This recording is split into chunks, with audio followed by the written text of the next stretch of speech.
Allie was freezing cold, soaked in blood from childbirth, and in shock. On December 25th, 2022, Allie Eckersley had a medical emergency and called 911 for help.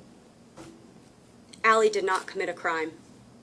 She did not behave recklessly. She did not behave purposely. She did not act with the extreme indifference to the value of human life. She is innocent. Allie had never been pregnant before and had no idea she was pregnant. In December 2022, Allie was homeless, suffering with a substance use disorder, and untreated for her mental health conditions. After delivering, Allie believed she had a miscarriage. Allie was bleeding heavily, and George the Burge told her the fetus did not have a pulse. Allie was experiencing a life-threatening emergency. Dr. Mathilde Pelleprat, a clinical and forensic psychologist who has worked with children and emerging adults for much of her career, will tell you that Allie has one of the most complex mental health histories she has ever seen. Allie was diagnosed with bipolar disorder when she was 2 years old. That diagnosis was confirmed throughout her life. On December 25th, 2022, when Allie unknowingly went into labor, she had been homeless and untreated for 5 years. She was surviving the best she knew how. She was in a heightened emotional state, not thinking clearly, and suffering from symptoms of her bipolar disorder. Allie did not have traditional sex education and was operating under the belief she could not become pregnant.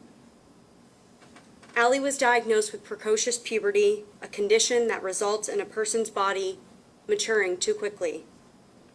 When she was 11 months old, she started receiving hormone injections until she was around 12. That was the state that Allie was in that night. Allie felt sick for much of December 25th. She had a stomach ache and thought she was constipated. She took Pepto-Bismol and ibuprofen, but that didn't help. As the night went on, Allie's stomach ache became unbearable. She could not get comfortable. She thought she just had to use the bathroom. But Allie was having contractions. She had no way to know that because she didn't know she was pregnant. Allie had no idea what was happening to her body and no one to tell her what was happening. Not a doctor, not a nurse, not a midwife, no one. Just George the Burge, who offered no support. Childbirth is dangerous under normal circumstances, but there was nothing normal about what happened to Allie. The state wants Allie to be like a typical person having a baby, but Allie, essentially alone, in the cold, in the woods, was not having a typical experience. Allie did not grow up like a typical person. Dr. Pelleprat will tell you Allie spent most of her childhood and young adulthood in various residential placements in psychiatric hospitals. So when Allie was asked that night whether she wanted to go to the hospital, she said no. She was scared of hospitals. They gave her PTSD. In 2017, Allie was around 20 years old and living in a group home. She met an older man online. She left her group home and came to New Hampshire to meet him. In December 2022, Allie had been homeless for around 5 years and had developed a substance use disorder. Allie spent ages 20 to 25 homeless without mental health care or medical care. On December 25th, Allie was living in the woods in a makeshift tent. She recently had started dating George the Burge, a man almost twice her age. hard for Allie to recall the details of that night. But remember what we talked about in jury selection. Childbirth is not the same for every woman. Some women are able to have safe deliveries without any complications, but some women experience more pain than they ever have in their life. Some women need to be hospitalized for extended periods of time.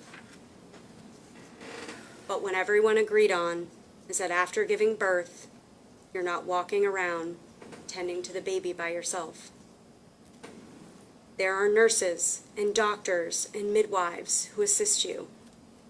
There are often prenatal classes and books that can help prepare you for what's about to happen. But none of that happened for Allie. What George the Burge remembers most about that night was Allie complaining. Complaining she was in pain, complaining she was cold, complaining that the Pepto-Bismol and the ibuprofen were not helping her. But even as things got worse, George did not go for help. George was getting frustrated with Allie. She kept turning the heat up. Allie was always cold because she was so skinny. George had to keep turning the heat down, even in the less enclosed area of the tent. He was sweating in a t-shirt. Then Allie started bleeding. She felt pressure in her abdomen like she had never experienced. Something was very wrong. Allie lay down and tried to get comfortable, but she couldn't. There was no one there to hold her hand. There was no one there to encourage her. No one there to tell her she was safe. No one there to tell her this will all be okay. Just push. Allie still did not realize she was in labor.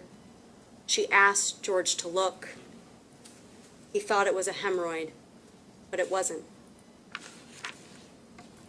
They both realized, for the very first time, what might be happening. Allie wasn't expecting this and wasn't prepared for it. She delivered the fetus. She never touched it.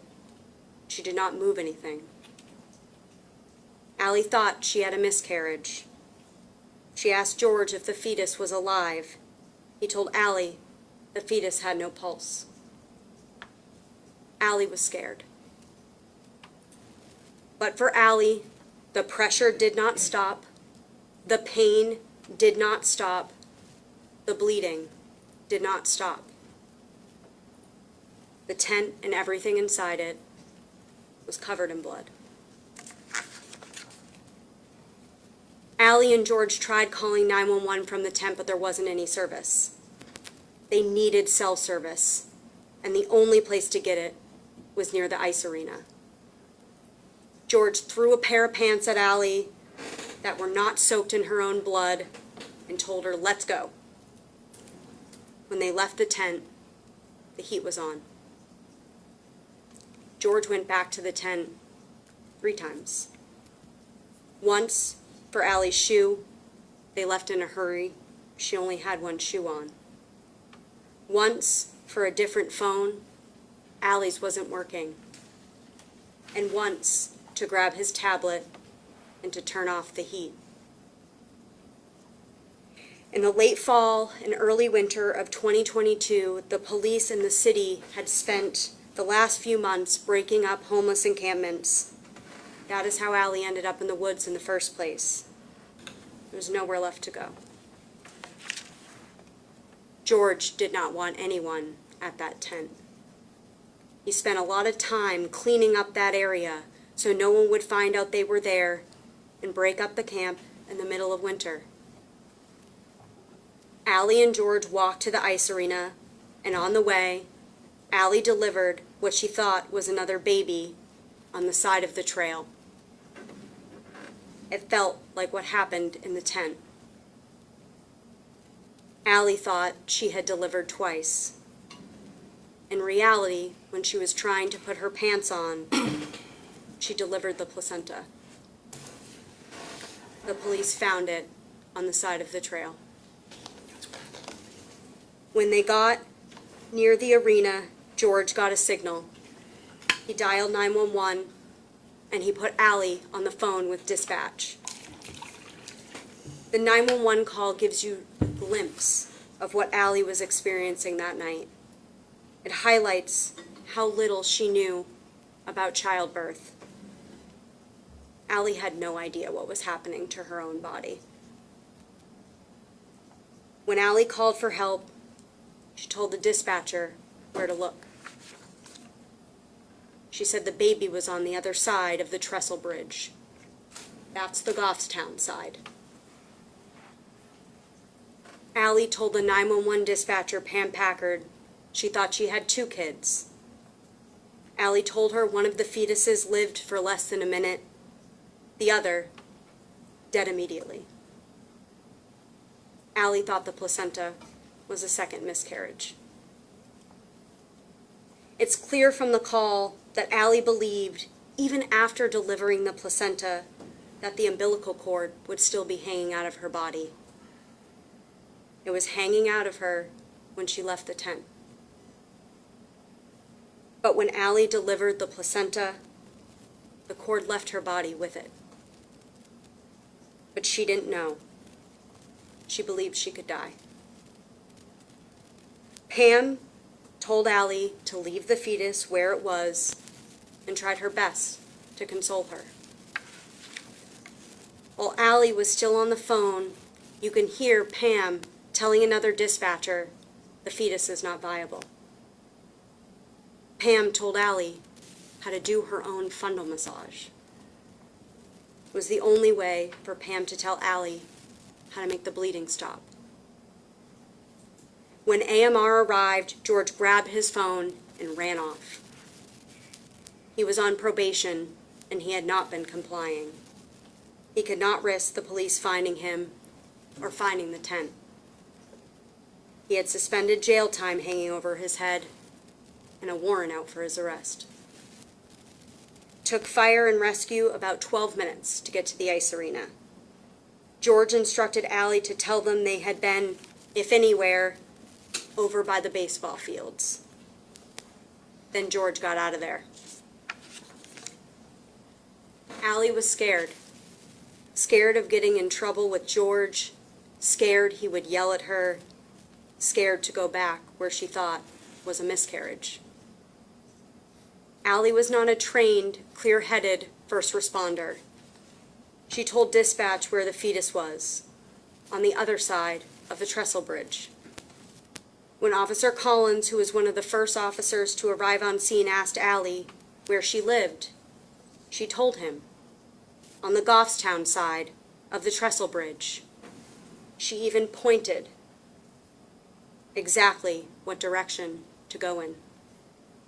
You can see her pointing to him on his body-worn camera, across the trestle bridge. Allie was immediately accused of lying. Then why the fuck did your boyfriend come this way? Was one of the first responses she received after that. Another officer said it made sense she would be near the homeless encampment, which is where Allie had pointed to. At least one officer knew exactly where she meant. But no one was really listening to her. No one walked across the bridge to where Allie said her tent was. No one walked across the bridge to where she told dispatch the fetus was. Instead, they put a headlamp on Allie's forehead and followed her around.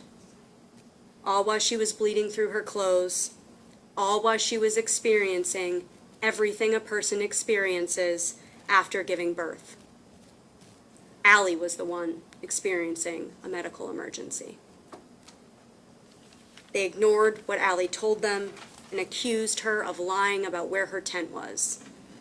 The police walked Allie around the woods soaked in her own blood after being in labor.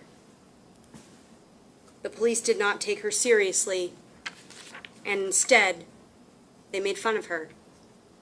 They were saying things like, disgusting, I kept getting whiffs of her. She's covered in blood. This chick is out of her fucking mind. Allie was afraid. She told Officer Collins she didn't want to go back to the tent. She was afraid of George Theberge. She was afraid to go back where she thought she had miscarried. When Allie was safely back in the ambulance, Lauren Barry told her she was not in trouble, but they were not leaving until they located the fetus. Allie said she did not want to get yelled at or get in trouble. When Lauren assured Allie that George wasn't there and couldn't do anything to her, she immediately took them to where she had delivered. At that point, still believing she had 2 miscarriages.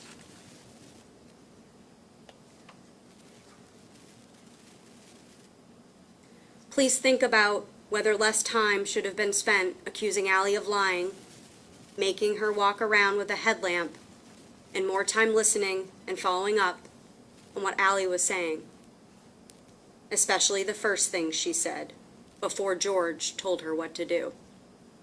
You will see on The View, it wasn't very far to go. Had someone walked over the bridge with a flashlight, they likely would have seen the placenta and the camp. There was even a sign in front of the entrance to the path leading to the camp marked "No camping." They should have looked. To prove the assault charges, the state must prove to you beyond a reasonable doubt that Allie acted with the extreme indifference to the value of human life. You will know she is not guilty of that by listening to Allie's own words. In the 911 call, you can hear Allie talk herself into the miscarriage being okay, convincing herself it just wasn't her time. She told the dispatcher she wasn't ready to be a mom and didn't want to be in the same situation her biological parents were when she was born. When the police brought Allie to the station and interrogated her, Detective Kozowick was the one who told her, for the first time, the baby was alive. She had a little boy. That was the first moment Allie realized she was a mom. The fetus became her son. Allie immediately named him Edward Ruth, after her grandparents. The moment she was told her son was alive, she was a mother. She's been one ever since. Can I see him? I've always wanted to be a mom. When Detective Kozowick asked Allie why she did not bring them to the tent immediately, she told him George did not want anyone, especially the police, to know where they were. When Allie got back to the ambulance and felt safe, she told them. She was afraid of being yelled at by George. Allie also did not want her or anyone else to lose their only spot in the middle of winter. Notice how the state didn't tell you anything about what Allie told the 911 dispatcher, or that Allie told Officer Collins where her camp was, the Goffstown side of the Trestle Bridge. But when Allie was in the back of the ambulance and told one of the EMTs, Lauren Barry, the baby was on the Goffstown side of the Trestle Bridge, everyone acted like it was the first time she ever said that. But it wasn't. It was the third time Allie told them where she lived. It was just the first time they stopped questioning her about George, what he looked like, where to find him, and how to get him back to where they were. It was the first time they reassured Allie George could not get to her. After that, she led them right to the tent. They followed Allie out there, freezing cold, soaked in blood from childbirth, and in shock. Allie did not commit a crime. She is innocent.